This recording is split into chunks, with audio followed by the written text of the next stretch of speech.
اور یہ جو پورے ایمبیسیوں پر حملے تھے، میرے نزدیک ان کا ایک ہی مقصد تھا، اور وہ یہ تھا کہ جہاں پر انہوں نے عام عوام کو بیوقوف بنایا اور ان کو بولا کہ آپ ہمارے ساتھ چلیں اور جذبات پہ آئیں اور اس طرح سے حملے کریں، وہاں پر اسرائیلی موساد کا جو گریٹر ایجنڈا تھا وہ کیا تھا کہ پاکستان ہماری ایران جنگ کے معاملے سے باہر رہے،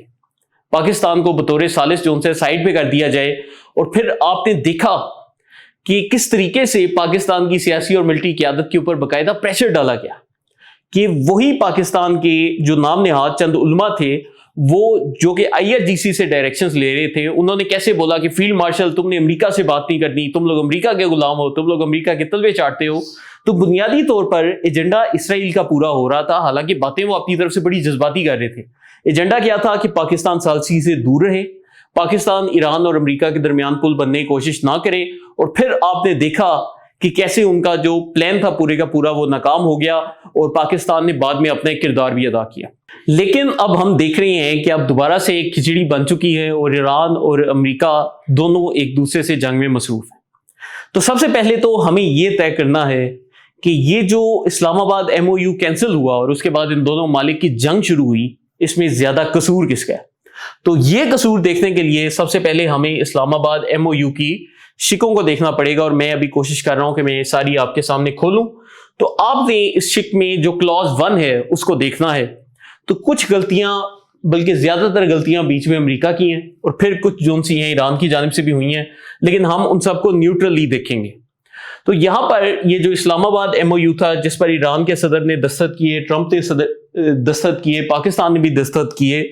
اس میں یہ جو فقرہ لکھا ہوا ہے کہ the Islamic Republic of Iran and the United States of America and their allies in the current war by signing this MOU declare an immediate and permanent termination of military operations on all fronts including in Lebanon، کہ لبنان سمیت جتنے بھی fronts ہیں وہاں پر ہم جنگ بندی کا اعلان کر رہے ہیں۔ لیکن یہاں پر اصولی طور پر امریکہ کو اسرائیل پر لبنان سے جنگ روکنی چاہیے تھی، کہ اسرائیل کو فورس کرنا تھا کہ آپ لبنان سے جنگ نہ کریں، لیکن ہم نے دیکھا کہ جیسے ہی یہ معاہدہ جو سا ہے طے پایا، اس کے کچھ عرصے بعد ہی اسرائیل نے دوبارہ سے لبنان میں اسٹرائک شروع کر دی، جس کا مطلب یہ تھا کہ معاہدے کی پہلی شق کی فوراً خلاف ورزی کی گئی۔ پھر اس کے بعد آپ اس معاہدے کی اگر 5ویں شق دیکھیں گے تو یہاں پر لکھا ہوا ہے the Islamic Republic of Iran will make arrangements using its best efforts for the passage of commercial vessels with no charge for 60 days only from the Persian Gulf to the Sea of Oman and vice versa، کہ ایران جتنی بھی کشتیاں گزریں گی آبنائے Hormuz سے ان سب کی نگہداشت کرے گا، اور ایران کی مرضی سے وہ کشتیاں وہاں سے گزریں گی۔ تو اب یہ جو شک ہے اس کے اوپر جب امریکہ نے دستخط کر دیے تھے، تو اس کے بعد ایران کا موقف یہ ہے کہ بہت سی کشتیاں ایسی ہیں جن میں سب سے پہلے قطر کا آئل ٹینکر تھا، جو کہ وہاں سے ہماری مرضی کے بغیر عمان کے ساحل کے قریب سے گزر رہا تھا۔ تو اگر وہ ہم سے پوچھ لیتے تو پھر ہم انہیں جانے دیتے، تو وہ ایک الگ چیز تھی، لیکن انہوں نے اس شک کی مخالفت کی، اور یہ جو سی ہے شک، یہ بنیادی وجہ بنی ہے۔ اس کے بعد اسی معاہدے کے اگر ہم دوسرے صفحے پر جائیں تو یہاں پر لکھا ہوا ہے کہ ایران جو سا ہے نیوکلیئر ہتھیار پیدا نہیں کرے گا، لیکن یہاں پر اگر ہم غور کریں تو ایران کے جو صدر ہیں جب وہ پاکستان آئے تو انہوں نے اس سے ایک دن پہلے بولا تھا کہ ہم پیسفل ایٹمی ٹیکنالوجی حاصل کرنے کے خواہاں ہیں اور ہم اس خواب کو نہیں چھوڑ سکتے۔ تو یہاں پر جب ایران نے یہ کمٹمنٹ کی تھی تو ان کی طرف سے بھی اس کمٹمنٹ کو ایک طرح سے ایک سیاسی بیان دے کر رد کیا گیا تھا۔ اور اس کے ساتھ ساتھ اگر ہم یہاں پر دیکھیں تو پھر جو ایک شک یہ آ جاتی ہے، شک نمبر 11 کہ United States of America undertakes to make fully available for USA the frozen or restricted funds and assets of the Islamic Republic of Iran upon the implementation of this MOU، کہ ایران کے جتنے بھی پیسے پھنسے ہوئے ہیں مختلف شرائط میں وہ سارے کے سارے ایران کو جاری کر دیے جائیں گے۔ تو یہ جو شک ہے اس کے اوپر بھی عمل نہیں ہوا، اور ایران کے جو $6 ارب قطر میں پھنسے ہوئے تھے وہ ایران کو نہیں دیے گئے۔ تو اگر ہم اس پورے معاہدے کو دیکھیں تو جہاں پر امریکہ کا بہت زیادہ قصور ہے، وہاں پر کچھ سٹیٹمنٹ سیاسی قسم کی ایران کی جانب سے بھی آئی ہیں، اور یہ جو پھر پورا ایک مسئلہ ہے وہ موجودہ صورتحال میں آپ کے سامنے آ گیا۔ تو اس پوری سچویشن میں ہمیں سمجھ کے آتا ہے کہ زیادہ غلطی امریکہ کی ہے، اس کے اوپر کوئی شک نہیں۔ اور پھر جو سا ہے ایران میں بھی ایک جو سوچ ہے انتہا پسند قسم کی، اس کی وجہ سے بھی مسئلے کھڑے ہو رہے ہیں، لیکن الٹیمیٹلی نقصان کس کا ہو رہا ہے؟ پاکستان کا، عرب دنیا کا، پوری دنیا کا بلکہ کہہ سکتے ہیں کہ ابھی حالیہ دنوں میں آپ دیکھیں کہ پوری دنیا میں جو ٹورزم ہے وہ سارے کا سارا ڈسٹرپٹ ہو چکا ہے، سب کچھ تباہ ہو چکا ہے. تو اب ہم ایک دفعہ اسی پوری جنگ کے جو ایکٹرز ہیں ان کے اوپر غور کریں گے، ان کے مفادات پر غور کریں گے، اور اس کے بعد مختلف وار سینیریوز ہم دوبارہ سے ڈسکس کریں گے کہ آگے کیا ہو سکتا ہے. تو دوستو سب سے پہلے اگر ہم نے جنگ کے مستقبل کا تجزیہ کرنا ہے تو ہمیں ان 5 ملکوں کے جو مفادات ہیں اس وقت ان کو اپنے سامنے رکھنا پڑے گا. اس کے بعد ہم بہتر فیصلے پر پہنچ سکتے ہیں کہ یہ جنگ اب کدھر جا رہی ہے. اگر ہم امریکہ پر غور کریں تو امریکہ کا جو اس وقت سب سے بڑا مفاد ہے وہ ان کے صدر کے مفادات سے جڑا ہوا ہے، اور وہ ہے امریکہ میں مڈ ٹرم الیکشنز. جیسا کہ آپ جانتے ہیں کہ 3 ماہ کے بعد امریکہ میں دوبارہ سے انتخابات ہونے ہیں، اور یہ جو انتخابات ہیں اگر یہ ٹرمپ کی پارٹی ریپبلکنز ہار جاتے ہیں تو اس کے بعد امریکہ سے ٹرمپ کو جو پارلیمنٹری سپورٹ ہے وہ ملنی بند ہو جائے گی، اور اگر وہاں پر جو دوسری پارٹی ہے ڈیموکریٹس وہ اقتدار پہ آ جاتے ہیں اور ان کی اکثریت ہو جاتی ہے تو ٹرمپ کی اس جنگ کے لیے جتنی بھی فنڈنگ ہے وہ روک سکتے ہیں. تو 3 ماہ کے بعد جو سا ہے یہ الیکشنز ہونے ہیں، اور ان الیکشنز میں جیتنے کے لیے ٹرمپ کی سب سے بڑی مجبوری کیا ہے کہ وہ چاہتا ہے کہ قیمتیں اسٹیبل رہیں، امریکہ میں مہنگائی نہ بڑھے، اور ہمارے فوجی جوان جو سے ہیں وہ بچے رہیں. لیکن پھر اس میں ایک دوسرا سینیریو بھی آ جاتا ہے کہ ٹرمپ کوئی ایسی ٹیکنیک اپنائے، کوئی ایسی سازش رچائے کہ مڈ ٹرم الیکشن سے پہلے عوام کا جو غصہ ہے یا جذبات ہیں وہ ایران کے مخالف ہو جائیں، اور عوام ٹرمپ کی یہ سوچ کر حمایت کریں کہ اگر مڈ ٹرم الیکشنز میں ٹرمپ جیتتا ہے تو وہ ایران کو ہرا دے گا. اور یہ سینیریو ہم پھر کچھ عرصے بعد ڈسکس کریں گے. دوسرے نمبر پر ایران آ جاتا ہے، جہاں پر ایران کا جو سب سے بڑا اس وقت ایجنڈا ہے وہ یہ ہے کہ وہ سروائیو کریں اس جنگ میں. وہاں پر اس کے ساتھ وہ اپنی اکنامک سٹیبلٹی کو بھی دیکھ رہے ہیں کہ وہ اپنی معیشت کو کیسے بہتر کر سکتے ہیں، اور اس کا ان کے پاس 2 راستے ہیں. نمبر 1 یہ کہ وہ اپنے فروزن ایسٹس جو کہ امریکہ نے پابندی سے ان کے پیسے رکوا دیے تھے ان کو کھلوائیں، اور دوسرا طریقہ کیا ہے کہ وہ اپنے ہرمز کے اوپر ٹول ٹیکس لگا کر کشتیوں سے پیسے وصول کریں تاکہ ان کے پاس مستقل آمدنی کا ایک ذریعہ بن جائے. تیسرے نمبر پر ہمارے سامنے اسرائیل آ جاتا ہے، اور اسرائیل کو جب بھی ہم نے دیکھنا ہے تو گریٹر اسرائیل کے ایجنڈے کے حساب سے دیکھنا ہے. اور اسرائیل کا جو گریٹر اسرائیل کا ایجنڈا ہے وہ تب پورا ہوتا ہے جب جتنے بھی عرب ممالک ہیں، ایران، پاکستان سمیت، یہ آپس میں لڑیں، ان کے چھوٹے چھوٹے حصے ہوں، ان میں اسلام کو ختم کیا جائے اور قوم پرستی کو پروان چڑھایا جائے. تو پھر کیا ہوگا کہ قوم پرستی جب اوپر چڑھتی ہے تو میں نے آپ کو پہلے بھی اپنی ویڈیوز میں بتایا ہے کہ اس کے نتیجے میں لوگ سیکولر ہو جاتے ہیں. قوم پرستی سب سے پہلے اسلام کا پتہ کاٹتی ہے، اور پھر جب عوام سیکولر ہوتے ہیں تو پھر ان کا اسرائیل کو تسلیم کرنا یا اس کے ساتھ چلنا بہت آسان ہو جاتا ہے. اور گریٹر اسرائیل کے لیے وہ کیا چاہتے ہیں کہ ایک بڑی جنگ ہو جائے ایران اور عرب کے درمیان. اور اس جنگ کا جو دوسرا ان کو فائدہ ہوگا وہ کیا ہوگا کہ اگر ایک ایران اور عرب جنگ شروع ہو جاتی ہے تو اس کے نتیجے میں جو ایرانی لوگ ہیں ان کے اوپر حملے کرنے کے لیے نہ امریکی فوجیوں کی ضرورت پڑے گی، نہ اسرائیل کو خود جانے کی ضرورت پڑے گی. وہ سارا کام عرب ممالک خود ہی انجام دے دیں گے، اور یہ دونوں ہتھیار بیچ کر پیسے کمائیں گے. اس کے بعد ہمارے پاس سعودی عرب آ جاتا ہے، اور وہ کیا چاہتے ہیں؟ اسٹیبلٹی. ان کا اس وقت جو سب سے بڑا ایجنڈا ہے وہ یہ ہے کہ وہ اس وقت اپنی پوری کوشش کر رہے ہیں کہ کسی طریقے سے خطے میں امن آئے، کیونکہ سعودی عرب اپنی پوری ڈائریکشن ٹورزم کی جانب لے کر جا چکا ہے. انہوں نے بڑے بڑے پروجیکٹ شروع کیے ہیں ٹورزم کے لیے تاکہ پوری دنیا سے سیاح ان کے پاس آئیں، اور پھر کیا ہو کہ وہ آہستہ آہستہ تیل کی بجائے اپنے لیے alternative ways of income generate کریں. لیکن ان کے اس پورے مقصد میں جو سب سے بڑی حائل رکاوٹ ہے وہ اس وقت جنگ ہے. تو سعودی عرب چاہتا ہے کہ یہ جنگ رکے، کیسے بھی رکے، لیکن ہم نے یہ جنگ رکوانی ہے. اور پھر دیکھیں جنگ رکوانے کے لیے ایک طریقہ جہاں پر صلح کا آ جاتا ہے، وہاں پر ایک طریقہ یہ بھی آ جاتا ہے کہ آپ پھر خود جنگ میں کود پڑیں تاکہ جنگ جلدی ختم ہو. تو ہم نے یہ دونوں پاسبلٹیز اپنے سامنے رکھنی ہیں. پھر ہم آ جاتے ہیں پاکستان کے اوپر. پاکستان کا اس پورے معاملے میں جو سب سے بڑا ایجنڈا ہے وہ بھی سعودی عرب سے ملتا ہے کہ ہمیں بھی اسٹیبلٹی چاہیے، کہ ہماری جو معیشت ہے جو کہ کچھ عرصے پہلے ڈیفالٹ کے دہانے پر کھڑی تھی وہ دوبارہ سے واپس بحال ہو، اور جو عالمی ٹریڈ ہے اور جو مہنگائی ہے وہ ہماری حکومت کو افیکٹ نہ کرے. اور پھر ایک اور مسئلہ کیا ہے کہ پاکستان کا دوسرا جو سب سے بڑا اس وقت ایجنڈا ہے وہ ہے اوائڈ وار، کہ اگر کوئی ایسی صورتحال پیدا ہو جاتی ہے جس میں سعودی عرب کو اس جنگ میں کودنا پڑتا ہے تو پاکستان کو بھی مجبوراً اس جنگ میں جانا پڑے گا، کیونکہ ایران سعودی عرب کے اوپر کافی حملے کر چکا ہے. پاکستان کا سعودی عرب کے ساتھ ڈیفنس پیکٹ بھی ہے. تو پاکستان کی کوشش یہ ہے کہ ہم کچھ بھی کریں لیکن اس جنگ کو روکیں تاکہ ہمیں اس بارڈر کے اوپر مصروف نہ ہونا پڑے. تو یہاں پر اگر آپ غور کریں تو اسرائیل کا جو انٹرسٹ ہے کہ ہم نے آل آؤٹ وار کرنی ہے، وہ پاکستان کے مخالف بھی جا رہا ہے، وہ سعودی عرب کے مخالف بھی جا رہا ہے، وہ ایران کے مخالف بھی جا رہا ہے، اور اگر دیکھا جائے تو ایک طرح سے وہ ٹرمپ کے مخالف بھی جا رہا ہے، کیونکہ امریکہ بھی چاہتا ہے کہ فی الحال وقتی طور پر ایک سٹیبلٹی ہو جائے تاکہ ٹرمپ کے پاس مڈ ٹرم الیکشنز میں فیس سیونگ کا ایک موقع ہو اور کسی طریقے سے وہ کانگریس کے اوپر کنٹرول برقرار رکھے. تو اب دوستو، اسرائیل نے اگر گریٹر اسرائیل کا ایجنڈا حاصل کرنا ہے تو اس نے کرنا کیا ہے؟ تو یہ میں آپ کے سامنے ایران کا ایک نقشہ لے کر آیا ہوں، اور اس پورے نقشے میں یہ جو آپ کو پورے بارڈرز نظر آ رہے ہیں یہاں سے لے کر یہاں تک، یہ سارے کا سارا ایران کا موجودہ نقشہ ہے. اور اس نقشے میں آپ کو بڑی انٹرسٹنگ چیزیں پتہ چلیں گی کہ ایران میں بہت سی قومیں آباد ہیں، لیکن جو سب سے اہم چیز ہے وہ کیا ہے کہ ایران میں جو نسلی ایرانی ہیں وہ یہاں پر موجود ہیں. تو یہ جو پیور پرشین قوم ہے وہ اس علاقے میں بستی ہے، اور باقی جو خطے ہیں ان کی پھر نسل مختلف ہو جاتی. جیسا کہ ہم آپ کو پچھلی ویڈیوز میں پاکستان کے متعلق بھی بتاتے آئے ہیں کہ دنیا میں اسلام کو جب بھی نقصان پہنچایا گیا ہے وہ قوم پرستی کی تلوار سے پہنچایا گیا. تو آپ نے یہاں پر بھی یہی دیکھنا ہے کہ اسرائیل بنیادی طور پر پلان کیا کر رہا ہے. جو ان کا ایک گریٹر پلان ہے وہ یہ ہے کہ سب سے پہلے ایران میں قوم پرستی کو پروان چڑھایا جائے. اگر آپ دیکھیں کہ وہ جو شاہ ہے،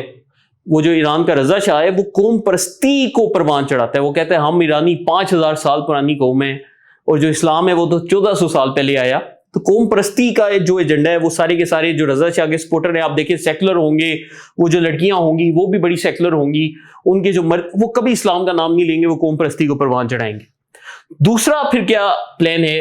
کہ یہ جو آذربائیجان ہے اس کے ساتھ ایران کا یہ جو علاقے جڑتے ہیں یہ سارے بھی نسلاً آذری ہیں، تو ان کو توڑ کر ایران سے علیحدہ کیا جائے. پھر اس کے ساتھ ان کا پلان کیا ہے کہ یہ جو ایران کا علاقہ ہے یہ کرد ہے، تو یہ کردوں کو ایران سے علیحدہ کیا جائے. پھر اس کے بعد یہ جو خطہ ہے یہ عرب ہے، یہاں پر ایران میں عرب رہتے ہیں، تو اس کو بھی ایران سے الگ کیا جائے. اور اس کے بعد جو سا ہے یہ خطہ ہمارے لیے ریلیونٹ ہے کہ یہاں پر سیستان کا علاقہ ہے جہاں پر بلوچ آبادی آباد ہے، تو ان کو بھی کیا جائے. تو مطلب یہ کہ ایران کے کم از کم جو ان سے ہیں 5 ٹکڑے کیے جائیں، اور پھر ان میں الگ الگ ریاستیں بنائی جائیں. اور پھر کیا ہوگا کہ جتنا ایران کے چھوٹے چھوٹے ٹکڑے ہوں گے اتنا گریٹر اسرائیل کے لیے ان کو کنٹرول کرنا یا ان کو اپنے زیر اثر لے کر آنا بڑا آسان ہوگا، اور اتنا وہ کامیاب ہوں گے. اب اس کے ساتھ ہی میں آپ کو ایک اور نقشہ دکھانے جا رہا ہوں، اور یہ امریکہ کے ایک تھنک ٹینک رالف پیٹرز نے سال 2003 میں بنایا تھا، اور اس نے کہا تھا کہ 2015 تک پاکستان جو ہے ٹوٹ کر 4 حصے ہو جائے گا، جو کہ الحمدللہ نہیں ہوا. کوششیں انہوں نے بڑی کی ہیں، لیکن یہ نقشہ ہمارے لیے بڑا امپورٹنٹ ہے. تو یہ دیکھیں دوستو، یہ جو نقشہ ہے یہ ہمارے سامنے پوری کہانی لے کر آ جائے گا. تو یہاں پر آپ غور کریں کہ امریکہ کے اس تھنک ٹینک رالف پیٹرز نے ایران کی بھی جو تقسیم کی ہے، یہ دیکھیں یہاں پر جتنے ملکوں کا نام کالے میں لکھا ہے ان سارے ملکوں نے رقبہ گین کیا ہے رالف پیٹرز کے مطابق. تو یہاں پر آپ یہ کالے ملکوں والے نام میں نے ہائی لائٹ کر دیے تاکہ آپ کو نظر آتے رہیں. تو اس نے کیسے گریٹر اسرائیل کا جو ایجنڈا ہے وہ پورا کرنے کی کوشش کی ہے کہ اس نے کہا ہے کہ اگلے چند سالوں میں یہ جو ایران کا کرد حصہ ہے اس کے ساتھ ترکی کا کرد حصہ، شام کا کرد حصہ، عراق کا کرد حصہ سارے ملا کر یہ کردستان بنا دیا. اب یہ جو فری کردستان ہے یہ بنیادی طور پر ایک سیکولر ریاست ہے جو کہ اسرائیل کی سپورٹ کرے گی، اور ابھی بھی آپ ان کے ایجنڈے دیکھ لیں وہ سارے کے سارے اسرائیل کے ساتھ. پھر آپ غور کریں کہ ایران کے جو عرب علاقے ہیں ان کو توڑ کر عراق کے عرب علاقوں سے جوڑ دیا ہے، اور یہاں پر ایک عرب شیعہ اسٹیٹ کا قیام اس نے کیا ہے، اور اس کے ساتھ ہی عراق کا ایک حصہ توڑ کر سنی عراق بنا دیا. تو عراق کو بنیادی طور پر 3 حصوں میں اس نے تقسیم کر دیا کہ یہ 3 ملک بن جائیں گے. سعودی عرب جو سا ہے اس کو انہوں نے توڑ کر مکہ مدینہ کو علیحدہ کر دیا ہے، اور باقی جو سعودی عرب کا ہے اس کا انہوں نے کہا ہے کہ یہ ٹوٹ کر اتنا سا حصہ رہ جائے گا. اسی طرح جارڈن کا بھی جو رقبہ ہے وہ انہوں نے تھوڑا سا بڑھا کر سعودی عرب کے کچھ حصے اس میں شامل کر دیے. اب آپ پاکستان پر غور کریں کہ یہاں پر افغانستان کے ساتھ انہوں نے خیبر پختونخوا کو جوڑ دیا، اور یہ رالف پیٹرز نے 2003 میں بنایا تھا. آج کے دور میں آپ دیکھیں کہ یہ جو فتنہ الخوارج ہے، یہ جو نمک حرام طالبان ہے جو کہ امریکہ سے ڈیل کر کے اس پوری صورتحال میں آئے، کیسے ایگزیکٹلی اسی ایجنڈے کے اوپر کار بند ہے. اور اس میں دیکھیں تھوڑا سا بلوچستان کا حصہ بھی انہوں نے شامل کیا ہوا ہے، اور ابھی بھی آپ ان کے بیانات دیکھیں، ان کی سٹیٹمنٹس دیکھیں، وہ یہی کہہ رہے ہیں کہ خیبر پختونخوا اور بلوچستان ہمارا حصہ ہے، تو وہ اپنی جو نمک حرامی ہے وہ پوری کر رہے ہیں۔ اس کے ساتھ ہی اگر ہم دیکھیں بلوچستان کے اوپر، تو دیکھیں قوم پرستی کی بنیاد پر ایک جو بلوچ ریاست ہے اس کا بھی قیام عمل میں لایا جائے گا، اور آپ دیکھیں کہ پاکستان سے بھی علیحدہ کیا ہے، ایران سے بھی علیحدہ کیا، اور یہاں پر ایک فری بلوچستان انہوں نے بنا دیا، اور ایگزیکٹلی ویسا ہی ہو رہا ہے۔ اور انہوں نے کہا کہ پاکستان بس اتنا رہ جائے گا، اور جو کشمیر ہے اس کو بھارت میں شامل کر دیا ہے۔ تو یہاں پر آپ غور کریں تو آج کے دور میں جو کن کترے ہیں وہ بھی ایگزیکٹلی یہی باتیں کر رہے ہیں کہ ہم نے بھارت کے ساتھ ملنا ہے، ہم نے تیزی نوٹ کے پار جانا ہے۔ تو یہ اس کے مطابق پاکستان کا حال سال 2015 میں ہونا تھا، لیکن الحمدللہ ان کی پوری کوششوں کے باوجود یہ نہیں ہو سکا۔ لیکن یہ اس لیے ناکام ہوا ہے کیونکہ ہمارے لیے اب تک اسلام اوپر ہے اور قوم پرستی نیچے ہے۔ جب آپ قوم پرستی کو اوپر کریں گے، اسلام کو نیچے کریں گے، تو پھر یہی صورتحال آپ کے سامنے نظر آئے گی۔ آپ ایران میں بھی دیکھیں کہ یہ جتنے بھی ملک ہیں یہ سارے کے سارے انہوں نے قوم پرستی کی بنیاد پر بنائے ہیں، کہ انہوں نے کہا ہے کہ کردستان کرد قوم علیحدہ ہوگی، بلوچستان میں بلوچ قوم علیحدہ ہوگی، آذربائیجان کا سائز بڑھے گا تو یہاں پر ایران کا جو آذری علاقے ہیں جس میں تبریز انہوں نے لکھا ہوا ہے یہ سارے کے سارے وہاں پر مل جائیں گے۔ تو سارا ایجنڈا قوم پرستی کا ہے کہ قوم پرستی کی بنیاد پر چھوٹے چھوٹے ٹکڑوں میں تقسیم کرو، بعد میں جب گریٹر اسرائیل بنائیں تو ان کی جانب سے کوئی مخالفت ہمارے سامنے نہیں آنی چاہیے۔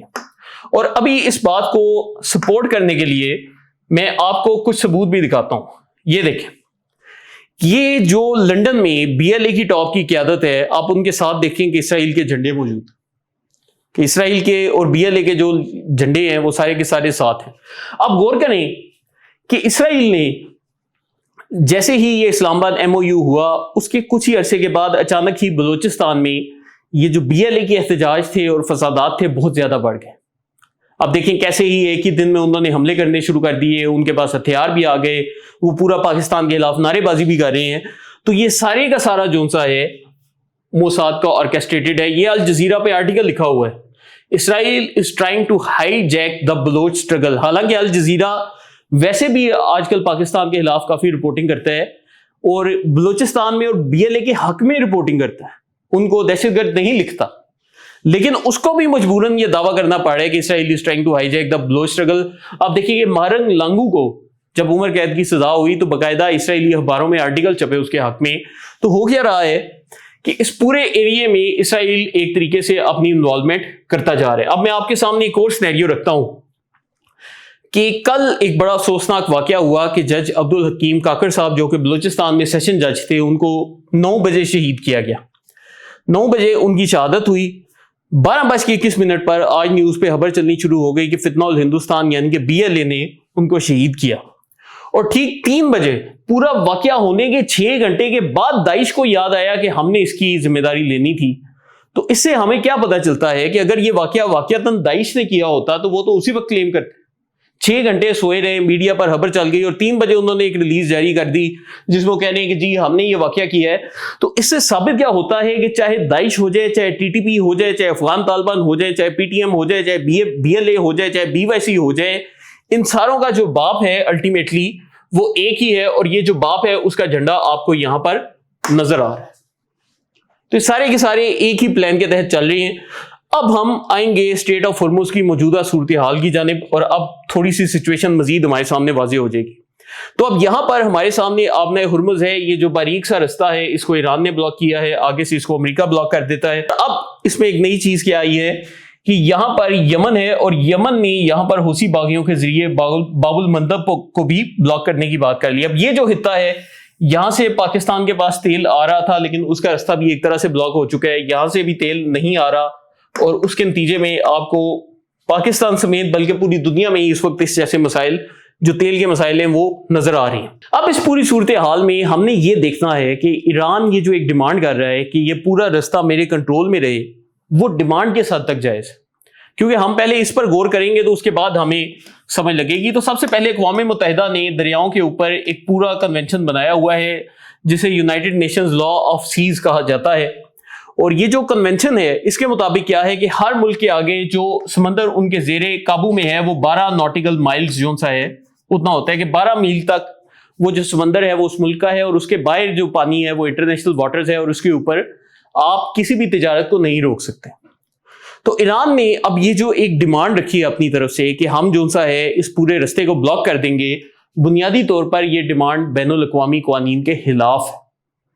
لیکن ایران اس کو پھر جسٹیفائی ایسے کرتا ہے کہ وہ کہتا ہے کہ چونکہ ہمارے اوپر حملہ ہوا وہ بھی بین الاقوامی قوانین کی خلاف ورزی تھی، تو ہم اس رستے کو بلاک کیوں نہیں کر سکتے. اب ایران کی یہ خواہش ہے کہ وہ کسی طریقے سے اس پورے رستے کو کنٹرول کرے اور یہاں سے جتنی کشتیاں گزرتی ہیں ان سے ایک جو ٹیکس ہے، ایک قیمت ہے، وہ وصول کرے. لیکن ہمیں جہاں پر ایران کے مسائل پر غور کرنا ہے وہاں پر ہمیں یہ بھی دیکھنا ہے کہ اس کا دنیا پر کیا اثر ہوگا. تو اگر میں آپ کے سامنے ایک اور میپ کھولوں تو ہمارے سامنے چیزیں مزید واضح ہو جائیں گی. اچھا، یہ ہمارے پاس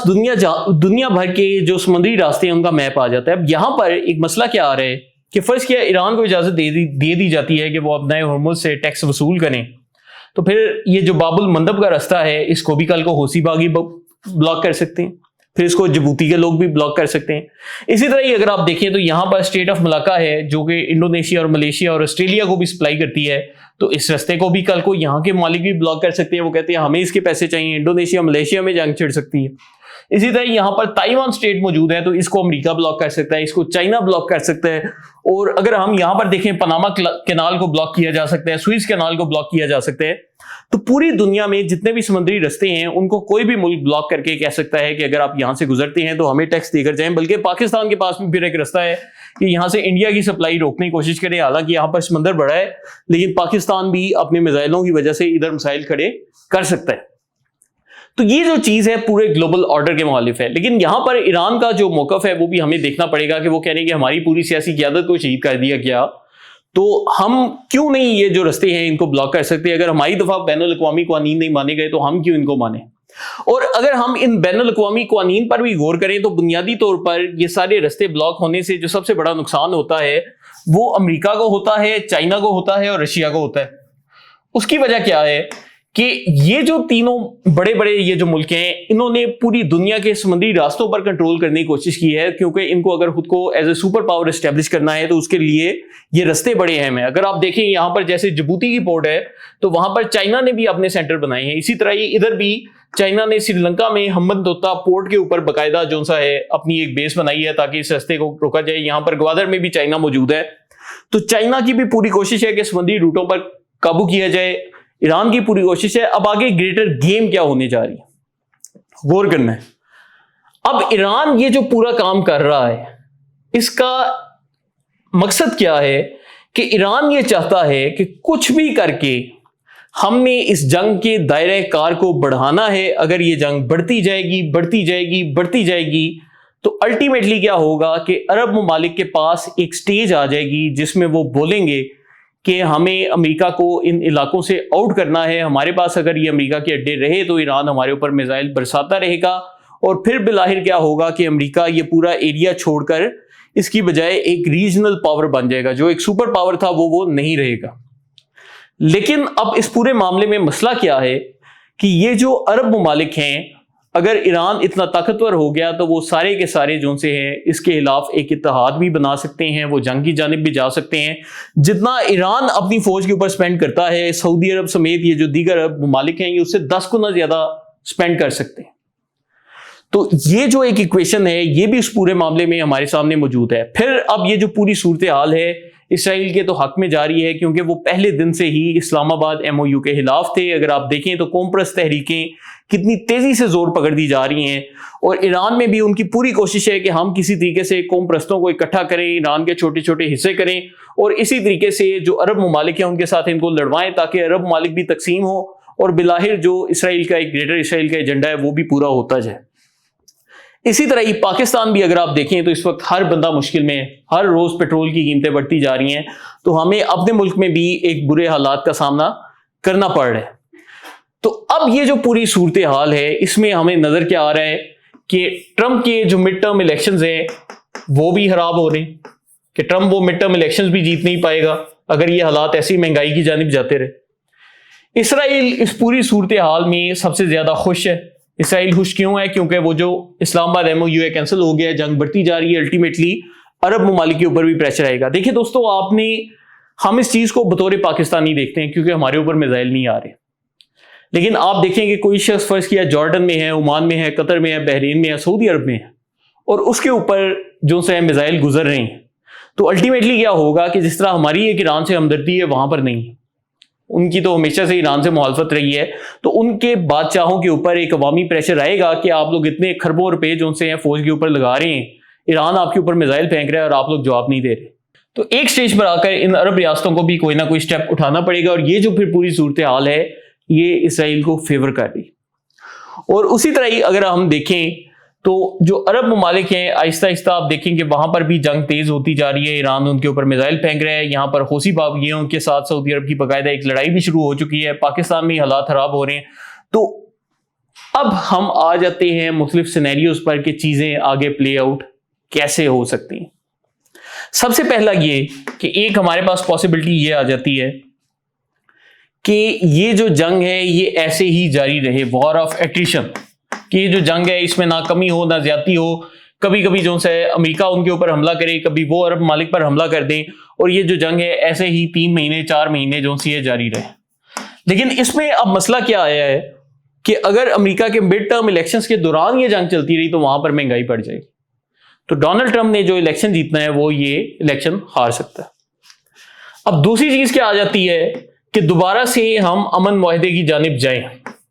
اور اسلام آباد MOU جیسا ایک اور معاہدہ ہو جائے، لیکن اب مسئلہ کیا ہے کہ پاکستان ماضی میں بھی یہ تجربہ کر کے دیکھ چکا ہے، اس کا کوئی نتیجہ نہیں نکلا۔ ایران بھی جان بوجھ کر جنگ کو بڑھا رہا ہے تاکہ امریکہ کے اوپر پوری دنیا کے ان ملکوں کا پریشر آئے جہاں پر مہنگائی بڑھتی جا رہی ہے، اور بالآخر عرب ممالک خود امریکہ کو بولیں کہ آپ یہ چھوڑ کر چلے جاؤ، تو یہ ایران کا ایجنڈا ہے۔ تو نہ ایران جنگ کو ختم کرنا چاہتا ہے، اور پھر اس کے ساتھ ان کے جو IRGC میں مختلف لوگ ہیں جو کہ اگر چاہتے تو یہ بھی کہہ سکتے تھے کہ جو قطر کی شپ گزر رہی تھی اس کے بعد ذرا تھوڑا دنیا کو بولتے، ایک پیغام دیتے کہ آپ نے معاہدے کی شق نمبر 5 میں یہ لکھا ہے اور یہ قطر کی کشتیاں ہم سے بغیر اجازت جا رہی ہیں، لیکن مستقبل میں کوئی گزری تو ہم اس کے اوپر حملہ کریں گے۔ انہوں نے اس چیز سے انتظار نہیں کیا، انہوں نے ڈائریکٹ قطر کے ویسلز کے اوپر میزائل پھینکنے شروع کر دی۔ حالانکہ غلطی پہلے امریکہ کی تھی، لیکن یہاں پر آپ تحمل مزاجی دکھا سکتے تھے، انہوں نے نہیں دکھائی۔ تو کیا ہے کہ IRGC جو سی ہے وہ پھر کیا کرے گی کہ وہ بھی یہی چاہتی ہے کہ جنگ بڑھتی جائے۔ اب دیکھیں دوستو، اس میں ایک اور چیز کیا آ جاتی ہے کہ ایران میں جہاں پر ایک سیاسی قیادت ہے اور IRGC ہے، وہاں پر IRGC جتنی دیر یہ جنگ جاری رہے گی سیاسی قیادت سے زیادہ طاقتور رہے گی، تو ان کا بھی ایک ذاتی مفاد اس پورے معاملے میں آ جاتا ہے۔ اور پھر اس کے بعد امریکہ کی جانب سے بھی اگر آپ دیکھیں تو ڈونلڈ ٹرمپ جس طرح کا بیوقوف آدمی ہے، ہمیں اس کی جانب سے بھی، حالانکہ اس کی کوشش ہے کہ کسی طریقے سے صلح ہو جائے، لیکن وہ دودھ دے کر اس کے بعد مہنگیاں ڈال دیتا ہے۔ جیسے آپ دیکھیں کہ سعودی عرب کے ساتھ اس نے نیوکلیر معاہدہ کرنے کی بات کی اور اگلے دن بول دیا کہ اس کے لیے سعودی عرب کو اسرائیل کو تسلیم کرنا پڑے گا، تو امریکہ بھی دودھ دے کر مہنگیاں کر رہا ہے۔ تو یہ بھی فی الحال وقتی طور پر کوئی امن قائم ہو سکتا ہے، لیکن کچھ عرصے کے بعد دوبارہ سے یہی جنگ والی صورتحال ہو جائے گی۔ اور پھر یہاں پر ایک تیسری پاسبلٹی آ جاتی ہے آل آؤٹ وار والی، اور اس میں کیا ہے کہ امریکہ ایران کے جتنے بھی انرجی انفراسٹرکچرز ہیں، جتنے بھی ایران کے پل ہیں، جتنے بھی ایران کے بجلی گھر ہیں، جتنے بھی ایران کی آئل ریفائنریز ہیں، ان پر حملہ کرے گا۔ ایران اس کے جواب میں عرب ممالک میں ان پر حملہ کرے گا، اور پھر ایک بہت بڑی جنگ شروع ہو جائے گی۔ تو اب دوستو، ہم نے جب یہ تینوں سینیریوز ڈسکس کر لیے کہ نہ تو یہ جنگ لمبی چل سکتی ہے کیونکہ ٹرمپ کے مڈ ٹرم الیکشنز پر اثر پڑ رہا ہے، نہ ہی امن ممکن ہو سکتا ہے کیونکہ IRGC اور ٹرمپ دونوں کا صلح کا موڈ نہیں، اور آل آؤٹ وار کے چانسز بھی نظر نہیں آ رہے، کیونکہ اگر ایسا ہو گیا تو پھر بھی ٹرمپ کے مڈ ٹرم الیکشنز کا نقصان ہوگا۔ تو ایسا کیا ہو سکتا ہے جس سے یہ جو جنگ ہے یہ کنٹینیو بھی رہے، ایران پر حملے بھی جاری رہیں، گریٹر اسرائیل کا ایجنڈا ہی پورا ہو؟ تو اب ایک دفعہ آپ نے میرے ساتھ اپنے ذہن رکھنے ہیں کہ نہ ہم جنگ کو جاری رکھ سکتے ہیں، نہ ہم امن کر سکتے ہیں، اور نہ اس جنگ کو مزید تیز کر سکتے ہیں۔ تو ٹرمپ کو مڈ ٹرم کا الیکشنز بھی جتوانے ہیں، کیونکہ اسرائیل کے لیے ٹرمپ اگر ان کو اچھا لگتا ہے یا برا لگتا ہے، اس سب کے باوجود وہ اسرائیل کے لیے یہ چیز بالکل کلیئر ہے کہ ڈونلڈ ٹرمپ جو سا ہے وہی واحد بندہ ہے جو کہ ہمارے لیے لڑائی کرے گا۔ اگر جو سے ڈیموکریٹس آ گئے تو ان کا ویسے ہی بیانیہ جنگ کے خلاف ہے، تو وہ اس جنگ میں حصہ نہیں لیں گے۔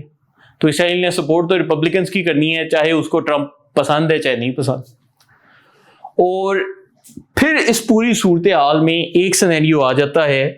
جس میں اس جنگ کو جاری رکھتے ہوئے ٹرمپ جو سا ہے الیکشن جیت جائے۔ اور یہ جو چیز ہے یہ کیسے ممکن ہوگی؟ اس کو کہتے ہیں میس کیجویلٹی اٹیک، کہ امریکہ میں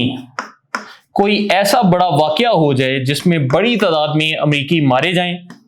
یا امریکی فوجی مارے جائیں، اور وہ جو واقعہ ہے اس کے نتیجے میں کیا ہو کہ امریکہ میں ایک اتحاد پیدا ہو اور سارے امریکی مل کر بولیں کہ ایران پر حملہ کرو، یہاں پر گراؤنڈ فورسز اتارو اور ایران کو تباہ کرو۔ تو یہ جو ایک چیز ہے، یہ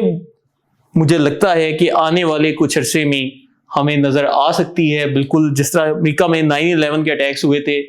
ویسے ہی کوئی بڑا حملہ ہو، پھر ایران کے اوپر الزام لگا دیا جائے کہ جی یہ ایران نے کروایا ہے، اور پھر اس کے بہانے امریکیوں کو اکٹھا کیا جائے اور پھر ایران کی جو جنگ ہے اس کو تیز کیا جائے اور ٹرمپ بھی مڈ ٹرم الیکشنز جیت جائے۔ تو اس کے جو چانسز ہیں کافی زیادہ لگ رہے ہیں۔ اب ہم آ جاتے ہیں کہ اس پوری چیز میں پاکستان کہاں پر کھڑا ہے۔ تو جیسا کہ میں نے آپ کو بتایا کہ اگر امریکہ نے ایران میں گراؤنڈ انویژن کرنی ہے تو اس کے امریکہ کے پاس دو ہی رستے ہیں۔ سب سے پہلے تو آپ کے سامنے میں یہ ہمارے سامنے ایران آ جاتا ہے اور یہ بس ایسا ہی بن گیا، یہ پاکستان ہے، اور یہاں پر جو سا ہے ہم دیکھیں تو آبنائے ہرمز آ جاتی ہے، اسٹیٹ آف ہرمز، یہ یو اے ای ہے، یہ اس کے ساتھ دیگر عرب ممالک ہیں۔ تو یہ جو رستہ ہے اس کے ساتھ ہی ایران کا جو کھارگ آئی لینڈ ہے، جو کیش آئی لینڈ ہے، جہاں پر ان کے بڑے بڑے آئل ریزروز ہیں وہ موجود ہیں۔ ایک رستہ یہ آ جاتا ہے کہ امریکہ یہاں پر قبضہ کرے اور یہاں سے فوجیں ایران کے اندر داخل کرے۔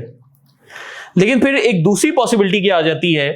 کہ یہاں پر جو سا ہے، جو سیستان کا علاقہ ہے جہاں پر بلوچ موجود ہیں، یہاں پر بھی ایران میں کافی دہشت گردی پھیلائی جاتی ہے، کیونکہ یہ جو قوم پرست ہیں یہ ایران کو بھی نہیں مانتے۔ تو یہاں پر انہوں نے بھی اپنی تنظیمیں بنائی ہیں جن کو جند اللہ کہا جاتا ہے، کبھی داعش بن جاتی ہے، اور یہ ساری کے ساری جو قوم پرست ہیں اپنے نام تبدیل کرتے ہیں، ان میں کوئی ٹی ٹی پی بن جاتا ہے، کوئی پی ٹی ایم بن جاتا ہے، کوئی بی وائی سی بن جاتا ہے، ایجنڈا ایک ہی ہے۔ اور اسی طرح بلوچستان میں بھی آپ دیکھیں کہ بی ایل اے موجود ہے، اور آپ دیکھیں کہ بی ایل اے اور اسرائیل کا اتحاد ہے، اور کیسے حالیہ کچھ عرصے میں بی ایل اے نے حملے تیز بھی کیے اسلام آباد معاہدہ ہونے کے بعد۔ تو ایک دوسرا آپشن کیا ہو سکتا ہے کہ امریکہ اپنے جو ایئر کرافٹ کیریئرز ہیں ان کو ادھر کھڑا کرے اور ایران کی جو باہر کی بندرگاہ ہے وہاں پر قبضہ کرے اور یہاں سے اپنی جو گراؤنڈ انویژن ہے سٹارٹ کرے، کیونکہ یہاں پر یہ کیریئرز موجود ہیں تو یہ ایران امریکہ کو یہاں پر قبضہ کرنے میں مدد دے سکتے ہیں۔ تو اگر ہم اس دوسرے سینیریو پہ جائیں تو پھر کیا ہوگا کہ اسرائیل کی جانب سے بی ایل اے کو زیادہ سپورٹ دی جائے گی کہ کسی طریقے سے بلوچستان کے کچھ حصے کو پاکستان سے علیحدہ کیا جائے، اور پھر یہاں پر بھی ایک جو صورتحال ہے وہ ایسی ڈیولپ کی جائے کہ یہاں کے ذریعے بھی ہم ایران کے اوپر گراؤنڈ انویژن کر سکیں۔ لیکن یہ سارے سینیریوز کا ہمیں جو صحیح پتہ چلے گا وہ 6 مہینے کے بعد پتہ چلے گا، کم از کم 6 سے 12 مہینے لگ سکتے ہیں اس پوری چیز کو پلے آؤٹ ہونے میں۔ تو اس وقت جو اہم چیز ہے وہ کیا ہے کہ ایک میس کیجویلٹی اٹیک ہو سکتا ہے، اس کے کافی امکانات ہیں۔ ہماری دعا ہے کہ نہ ہو اور یہ جو جنگ ہے کسی طریقے سے امن کی جانب جائے، لیکن موجودہ صورتحال میں جو ایک اپڈیٹ ہے وہ ہمارے پاس یہی ہے۔ بہت شکریہ۔